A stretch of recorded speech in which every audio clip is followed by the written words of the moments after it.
Mummy మాకి money ఇస్తావా? ఎందుకు? రెస్టారెంట్ మా ఫ్రెండ్ బర్త్డే పార్టీ ఇప్పించుకుందామని. మమ్మీ ఇంట్లో ఉన్నాయి కదా అన్ని తినుకోండి. అవద్దు, మా ఫ్రెండ్ బర్త్డే మేము పార్టీ ఇప్పించుకోవాలా? ఏం కాదు, ఇంట్లో ఉండేది ఎవరికి పెట్టారు, పక్కింటి పెట్టాడు వాళ్ళకి పోయి తినండి, వాడిపోతాయి. ఎవరికి వద్దారు, మమ్మీ తింటాం. మా ఫ్రెండ్ లాస్ట్ టైం బర్త్డే చెట్లకు కాస్తానే డబ్బులు రాండి, తీసుకుని రండి. మమ్మీ ఈ మమ్మీ తగ్గుతులే, మా ఫ్రెండ్ బర్త్డే ప్లీజ్. 50 రూపాయలు నేనైతే ఈను, నా దగ్గర ఉండేదే రూపాయి ఉంది, నేను 50 రూపాయలు ఈనమ్మా. ఏ మమ్మీ అదే రూపాయి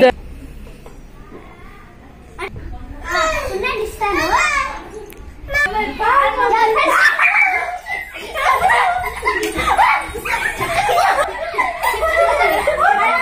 మమ్మీ ఇంట్లోనే మమ్మీ తింటా. మమ్మీ బంగారు కన్నా అచ్చే ఉంటానమ్మా, పోయి లోపల కరెక్ట్